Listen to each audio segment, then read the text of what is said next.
आकाशवाणी कलकाता स्थानीय संबाद पढ़ছি সুদীপ বসু। आवास योजना प्रकल्पेर उपभोक्तारा मंगलबार থেকে নিজেদের অ্যাকাউন্টে টাকা পাবেন।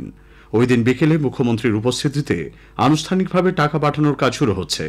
বাংলার বাড়ি নামে এই প্রকল্পে 12 লক্ষ উপভোক্তার কাছে প্রথম কিস্তির টাকা সরাসরি তাদের ব্যাংক অ্যাকাউন্টে পৌঁছে দেওয়া হচ্ছে।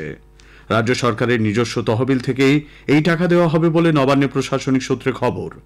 সাম্প্রতিক ট্যাব কেলেঙ্কারির কথা মাথায় রেখে বিশেষ সতর্কতা অবলম্বন করা হচ্ছে। আধারের ইউনিক কোড ব্যাংক অ্যাকাউন্টের সঙ্গে সংযুক্ত না থাকলে উপভোক্তা কিস্তির টাকা পাবেন না। সে কারণে গ্রামে গ্রামে বিশেষ শিবির খুলে আবাসের তালিকায় নাম থাকা উপভোক্তাদের বায়োমেট্রিক তথ্য নথিভুক্ত করা হচ্ছে।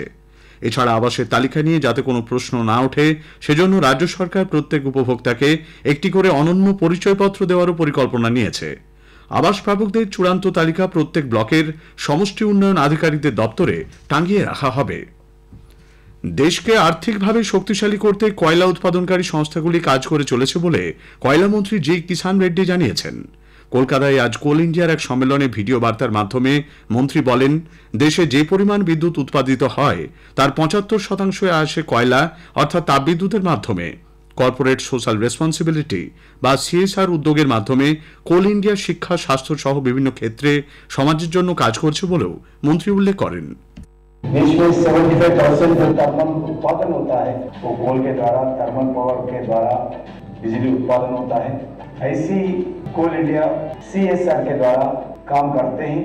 जो जितने भी गांव क्षेत्र हो, गरीब क्षेत्र हो, उनका परिवार हो, उनको जीवन में बेहतर लाने के लिए कोल इंडिया और उनके जितने भी अदर सब्सिडरी पीएसयू से उसके द्वारा education sector, health sector, skilling sector और एनवायरमेंटल सेक्टर ऐसी अलग अलग इंफ्रास्ट्रक्चर एक्टिविटी में योगदान दे रही है।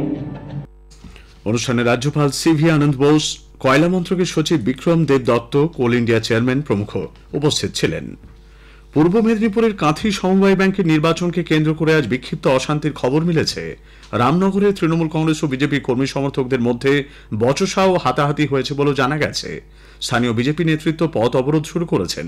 তাদের অভিযোগ, তৃণমূল কংগ্রেস কর্মীরা বিরোধী দলের ভোটারদের স্লিপ কেড়ে নিচ্ছেন, পাশাপাশি মারধর করা হচ্ছে বিজেপি কর্মীদেরকেও।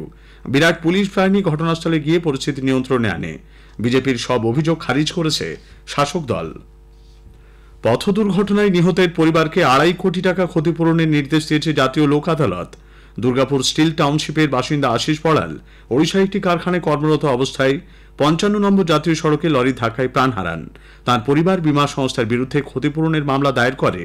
মামলা চলাকালীন আশিসবাবু যে কোম্পানিতে কাজ করতেন তার হাতবদল হয়, ফলে জটিলতার সৃষ্টি হয় নথিপত্র নিয়েও। দুর্গাপুরের আদালত পরিবারকে ক্ষতিপূরণের নির্দেশ দিলে বীমা সংস্থা সেই টাকা মেটায়নি। গতকাল দুর্গাপুর মহকুমা আদালতের বিচারককে নিয়ে গঠিত লোক আদালতের বেঞ্চে দীর্ঘদিনের পুরনো এই মামলার নিষ্পত্তি হয়। ১ মাসের মধ্যে মৃতের পরিবারকে ২.৫ কোটি টাকা ক্ষতিপূরণ বাবদ মিটিয়ে দেওয়ার পাশাপাশি অনাদায়ে ৬% হারে সুদ দেওয়ারও নির্দেশ দিয়েছে আদালত। অবাধে উত্তুরে হাওয়া প্রবেশ করায় রাজ্যের বিভিন্ন জেলায় তাপমাত্রার পারদ ক্রমশ নামছে। আজ দক্ষিণবঙ্গের পুরুলিয়া, পশ্চিম বর্ধমান ও বীরভূমে শৈত্যপ্রবাহের সতর্কতা জারি করেছে আলিপুর আবহাওয়া দপ্তর।